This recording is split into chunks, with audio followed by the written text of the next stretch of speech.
प्रभु यीशु मसीह के सुंदर और मधुर नामों में आप सबों को जय मसीह की। मैं आज आपको परमेश्वर के वचनों से एक विशेष बातों की चर्चा करने के लिए जा रहे हैं।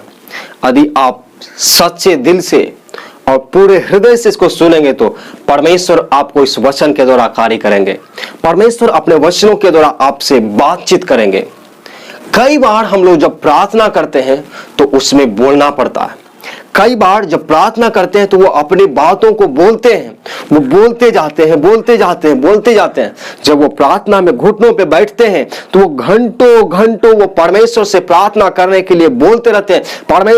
परमेश्वर से अपने दुआओं को बोलते रहते हैं। परमेश्वर हमें इस रूप में आशीष दीजिए, परमेश्वर हमें ऐसे आशीष दीजिए, हमारे घर को आशीष दीजिए, हमारे बच्चों को आशीष दीजिए, हमारे पढ़ाई लिखाई को तो आशीष दीजिए, हमारे बिजनेस को आशीष दीजिए, हमारे कामकाज को आशीष दीजिए। इस प्रकार से हम अपने बातों को हमेशा कुछ ना कुछ बोलते जाते हैं। लेकिन परमेश्वर का वचन कुछ और भी बोलता है। केवल हम बोलने वाला नहीं बल्कि सुनने वाला भी होना चाहिए। परमेश्वर का वचन हमें सुनाता है, हमें समझाता है, इसलिए हम परमेश्वर के वचन को सुनना चाहिए, समझना चाहिए। आपको मालूम होना चाहिए परमेश्वर के एक बहुत बड़े दास जिसने परमेश्वर से प्रार्थना किया और वो बोलता है। क्या बोलता है? परमेश्वर अपने दासों से भी बातचीत करते हैं। वो क्या कहते हैं? भजन संहिता का किताब उसका 46 का 10 को पढ़ेंगे तो वहां पर क्या लिखा हुआ? चुप हो जाओ और जान लो कि मैं ही परमेश्वर हूं। मैं पृथ्वी भर में महान हूं, मैं सब जातियों में महान हूं। परमेश्वर हमारा प्रभु यीशु मसीह महान परमेश्वर है। वो हमारे जीवन में अद्भुत और आश्चर्य कर्म करने वाले हैं। वो हमारे जीवन में कई प्रकार के मिरेकल्स को करने वाले हैं। लेकिन हाँ, उसके लिए हमको परमेश्वर को जानना होगा। हमको जानना होगा कि परमेश्वर प्रभु यीशु मसीह ही है। वही सारे दुनिया का मालिक है, वही सृष्टि करता है। वो हम सबों से प्रेम करता है और वो हमारे प्रार्थनाओं को, हमारे दुआओं को, हमारे जरूरतों को जानता है कि हम क्या करने वाले हैं। इसलिए हम केवल प्रार्थना में बोलने वाले नहीं बल्कि चुप होकर के प्रार्थना कीजिए। कई बार चुप होकर के प्रार्थना कीजिए। कई बार चुप होकर के परमेश्वर के बातों को सुनिए। हम लोग तो केवल अपना बात बोलते हैं। जब लोग आते हैं प्रार्थना करने के लिए, एक बहुत बड़ा लंबा लिस्ट लेकर के आते हैं, उसको एक बगल से पूरा बोलते जाते हैं, घंटों बातें करते रहते हैं उससे। क्या आपको कभी लगा कि आप एक ही तरफ से बोलते जाएंगे तो कैसा महसूस होगा? आप बात किए क्या कभी मनुष्य से? जब उससे बात करते तो क्या आप अकेले बोलते जाते हैं? नहीं, आप उनको भी बोलने की मौका देते हैं और आप सुनते हैं। जैसे आप बोलते हैं तो वो सुनते हैं, वैसे ही वो बोलेंगे तो आपको सुनना है। ठीक वैसे ही हमारी प्रार्थना है। जब हम बोलते हैं प्रभु हमारी प्रार्थना को सुनते हैं। वैसे ही जब परमेश्वर हमें आशीष देता है तो हमें उस वक्त में चुप होना चाहिए। जब परमेश्वर हमसे बातें करता है अपने वचन के द्वारा तो हमें चुप होना चाहिए। भजन संहिता 46 का 10 में बोलता है, चुप हो जाओ और जान लो कि मैं ही परमेश्वर हूं। हमें जानना चाहिए। ज्यादा बोलने से अच्छा है कि हम परमेश्वर को जाने कि प्रभु यीशु मसीह हमारा सर्वशक्तिमान परमेश्वर है। वो सारे ब्रह्मांड को बनाए हैं। उसने आकाश को, पृथ्वी को, समुद्र को और समुद्र के सारे जीव जंतुओं को, जलचर प्राणियों को बनाए। स्थल में रहने वाले, रेंगने वाले, आकाश में उड़ने वाले सारे पशु पक्षियों को बनाए। वो परमेश्वर हमारा महान परमेश्वर है। वो हमारी बातों को जानता है कि हम क्या प्रार्थना में मांगने वाले हैं। वो हमारी जरूरतों को मांगता है। परमेश्वर का वचन बतलाती है, तुम्हारे मांगने से पहले ही वो जानता कि तुम्हें क्या आवश्यकता है। बाइबल बतलाती है, मत्ती रचित सुसमाचार उसका 6 अध्याय का 7 वचन में लिखा हुआ है कि प्रार्थना के समय में बक ना करो। कई लोग फरीसियों के समान, सदूकियों के समान वो आते हैं प्रार्थना में आने के बाद अपना पूरा बड़ा लंबा लिस्ट को निकाल करके पूरा बक करके पूरा बोलते जाते हैं। वो इसलिए ऐसे करते हैं कि उनको लगता है कि हम ज्यादा बोलेंगे तो परमेश्वर हमारी प्रार्थना को सुनेंगे। ऐसी बातें नहीं है। परमेश्वर हमारी प्रार्थना को सुनता है, जरूर सुनता है। वो हमारी प्रार्थना को उत्तर देता है। लेकिन बात याद रखिए, परमेश्वर हमें बोलते हैं समय से चुप रहने के लिए भी। परमेश्वर वचन 46 का 10 में लिखा हुआ भजन संहिता में, चुप हो जाओ और जान लो कि मैं ही परमेश्वर हूं। Be silent and now that I am God. I will be exalted among the nation. I will be exalted in the nation, in the earth. प्रभु यीशु मसीह पूरे पृथ्वी भर में महान है, वो सारे जातियों में महान है। वो हमारी जरूरतों को जानता है, वो हमारी मांग को जानता है, हमारे नीड्स को वो जानता है, हमारी आवश्यकताओं को जानता है कि हमें क्या चाहिए। परमेश्वर के वही बड़े भक्त जो दाऊद नाम करके है, उसने क्या बोला उसके बारे में हम लोग थोड़ा सा अध्ययन करते हैं, उनके बारे में जानेंगे उसी भजन संहिता का किताब से। यदि हम लोग पढ़ते हैं 39 का, उसका 1 और 2 को पढ़ते हैं तो यहां पर लिखा हुआ है, क्या लिखा हुआ है? मैंने कहा मैं अपनी चाल चलन में चौकसी करूंगा ताकि मेरे जीभ से पाप ना हो। जब तक दुष्ट मेरे सामने है तब तक मैं लगाम लगाए हुए अपना मुंह बंद किए रहूंगा। मैं मौन धारण करके गूंगा बन गया और भलाई की ओर से भी चुप्पी साधे रहा। हम लोगों को भी ऐसे करना चाहिए। ये परमेश्वर के बहुत बड़े दास है। इसने कहा कि मैं अपनी चाल चलन पर चौकसी करूंगा, मेरा जीभ को बंद करना है, क्योंकि इससे ज्यादा बोलने से इससे हमारा पाप ही, अपराध ही निकलता है, इससे पाप होता है। इसलिए बोल रहे हैं मैं अपनी मुंह में लगाम लगाऊंगा।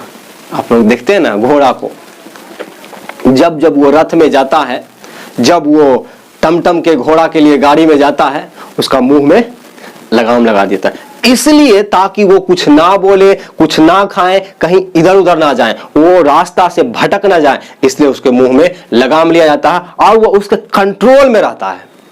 बात वैसा ही ठीक है कि हम भी प्रभु यीशु मसीह के पास जब आते हैं प्रार्थनाओं में, तो हम प्रार्थना करना चाहिए बोल करके, लेकिन जब परमेश्वर बातें करते हैं अपने वचन के द्वारा, उस समय में हमें शांत रहना चाहिए। The Bible says to me, be silent and know that God is our father and he know all my needs what we are needed. अगर हमें जो जरूरत है परमेश्वर को मालूम है, वो जानता है कि हमें क्या चीज जरूरतें हैं। ऐसा हमें नहीं सोचना चाहिए कि हमें ज्यादा बोलने से हमारी प्रार्थनाओं को सुन ली जाएगी। हमारे ज्यादा प्रार्थना करने से, बोलने से नहीं सुना जाता। परमेश्वर स्वयं पहले ही जानता है, वो हमारे प्रार्थनाओं को, हमारे विनती को, वो हमारे मनों को भी जानता है कि किस इच्छा से हम उनसे मांग रहे हैं। इसलिए चाहिए कभी हम शांत होकर के भी परमेश्वर के वचनों को सुने, उनके आज्ञाओं को माने, वो क्या बोल रहे हैं उनके वाणी को सुनने का प्रयास करें। ज्यादा बोलने से कई बार मान लीजिए हमारे जीवन में नुकसान भी होता है। कई बार ज्यादा बोलने से हमारे जीवन में आने वाले आशीष भी रुक जाता है। कई बार हम आने वाले आशीषों को रोक देते हैं। परमेश्वर के एक बहुत बड़े भक्त थे जिसका नाम था जकरिया। उसकी पत्नी थी एलिशिबा। वो बुढ़ापे के उम्र तक भी उनको किसी प्रकार का बच्चा नहीं हुआ था। वो बहुत दुखी थे, लेकिन वो प्रार्थना करते थे, परमेश्वर में प्रार्थना करते थे, वो दान दिया करते थे। इसलिए एक दिन परमेश्वर का स्वर्गदूत में उनके पास आया जिनका नाम था जिब्राइल। वो आकर के जकरिया से बोलता, हे जकरिया, तेरी प्रार्थना और तेरा दान परमेश्वर के सामने स्मरण किया गया है। वो तुम्हारे दान को देखता है, वो तुम्हारे प्रार्थना को जानता है। इसलिए अब सुन, परमेश्वर तुम्हें आशीष देने जा रहा है, परमेश्वर तुम्हें एक बालक देगा। लेकिन उसने विश्वास नहीं किया। वो बोला, मैं तो बूढ़ा हो गया हूं, क्या ये हो सकता है? उसने विश्वास नहीं किया। वो बोल रहा कि मैं सर्वशक्तिमान परमेश्वर के सिंहासन के पास रहता हूं, मैं जिब्राइल स्वर्गदूत हूं। लेकिन जकरिया मानने को तैयार नहीं था। वो बोल रहा था ज्यादा, अविश्वास की बातों को बोल रहा था। This is not possible, how it will be, because we both of them are old. हम दोनों बूढ़े हैं, हमें कैसे होगा? इसीलिए परमेश्वर ने, आपको मालूम होना चाहिए, उसको मौन धारण करवा दिया, उसको गूंगा बना दिया। परमेश्वर का वचन ऐसे ही लिखा हुआ कि वह उसको गूंगा बना दिया। बोला जब तक ये बातें पूरी ना हो ले तब तक तू मौन रहेगा और बोल ना सकेगा। परमेश्वर के वचन के अनुसार वो आदमी गूंगा बन गया। लेकिन जब परमेश्वर का कार्य सफल हो गया, जब परमेश्वर का सामर्थ्य इस दुनिया में प्रकट हो गया और उसके एलिशिबा का और जकरिया का जब एक बालक उत्पन्न हुआ, फिर उसका नाम रखने के लिए परमेश्वर ने उसी जकरिया का मुंह फिर से खोला। यदि वो उसका मुंह को परमेश्वर के स्वर्गदूत उसको नहीं बंद करता तो वो हमेशा हमेशा वही बात बोलता, हाउ इज इट पॉसिबल, कैसे ये होगा, ऐसे बोलते रहता। वो अविश्वास की बातों को बोलते बोलते बोलते बोलते बोलते बोलते वो परमेश्वर के कार्य को भी रोक देता, परमेश्वर के सामर्थ्य को प्रकट होने से वो रोक देता। इसीलिए परमेश्वर ने उसको मौन धारण किया। आप लोगों को एक और मालूम होना चाहिए, जब इजरायली लोग क्या कर रहे थे, मिस्र से छुड़ा करके उसको कनान देश लेकर के जा रहे थे, मूसा उन लोगों का अगुआ था। जब वहां से मिस्र से पार करके जब वो लाल समुंदर के पास आया तो वहां पर उनके आगे जाने के लिए रास्ता नहीं था, इसलिए उन्होंने वहीं पे अपना डेरा खड़ा किया। लेकिन जब मिस्र के राजा फिरौन ने देखा कि उन लोग वहां पर रुके हुए हैं तो फिर वो अपना रथ को लेकर के उसके पीछे दौड़ा ताकि उसको पकड़ करके फिर से उसको गुलाम बना करके रखे। ऐसा जब देख करके इजरायली लोग बहुत घबरा गए, वो बहुत चकित हो गए, वो चिंता करने लगे, परेशान होने लगे, इधर उधर भागने लगे। यहां तक कि लोग मूसा के विरोध में जैसे तैसे, परमेश्वर के दास के विरोध में जैसे तैसे वो बोलने लगे। यहां तक उन्होंने, क्यों तू हमें यहां मरने के लिए ले आया है?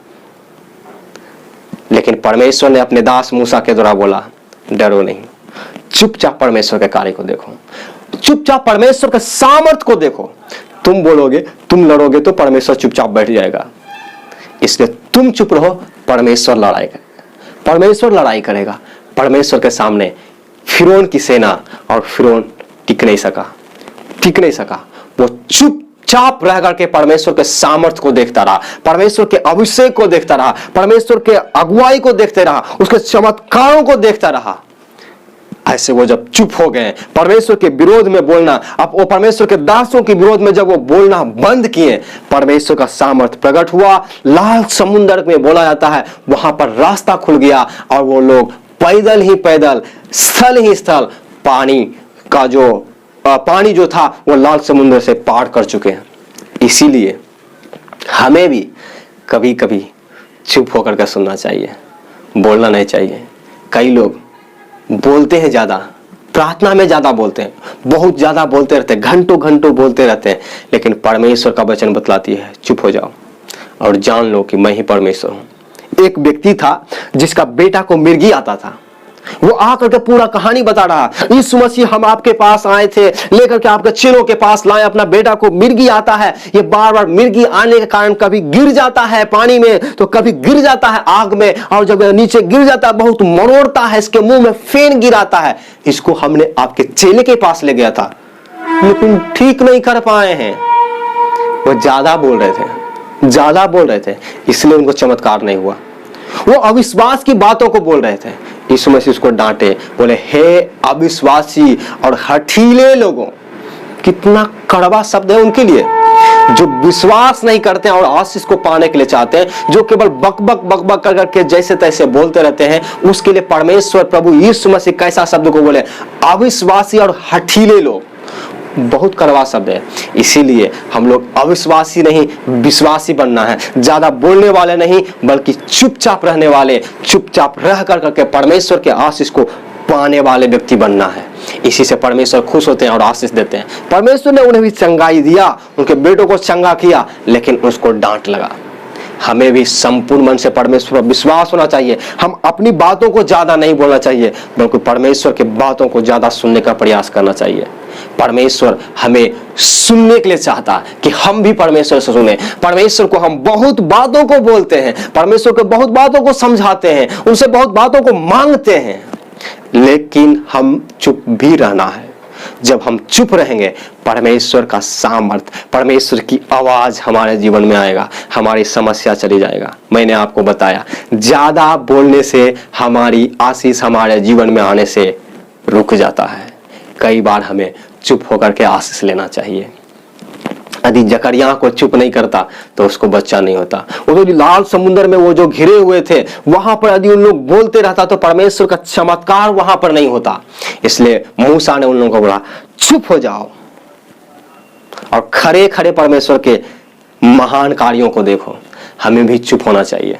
यदि आप चुप होकर के कई बार परमेश्वर के सामर्थ्य को देखने के लिए चाहते हैं तो परमेश्वर के सम्मुख में आकर के घुटने को टेक करके आप चुप होकर के उनके बातों को सुनिए। कभी कभी ऐसा करने से परमेश्वर का सामर्थ्य आपके जीवन में आएगा, आपके जीवन में आशीष आएगा, आपके जीवन में से दुख तकलीफों को समस्याओं को वो दूर चला जाएगा। इसलिए सबसे पहले आप जब प्रभु के सामने आते हैं चुप हो जाइए, अपने गलतियों को माफी मांग करके परमेश्वर से चुपचाप सुनिए। परमेश्वर आपके गलतियों को माफ करेगा और वो आपके जीवन में आशीष देगा और चमत्कार करेगा। इसीलिए हम परमेश्वर पर भरोसा रखना चाहिए। परमेश्वर पर भरोसा रख कर करके चुप होकर के भी कभी कभी हम परमेश्वर के वाणी को सुनना चाहिए। ऐसा करने से परमेश्वर भी हमें देखते हैं कि ये विश्वास में स्थिर है, ये हमारा बात को भी सुनने के लिए तैयार है। इसलिए परमेश्वर अपने वचन के द्वारा हमें आशीष देता है। परमेश्वर आप लोगों को इस वचन के अनुसार आशीष देने पाए।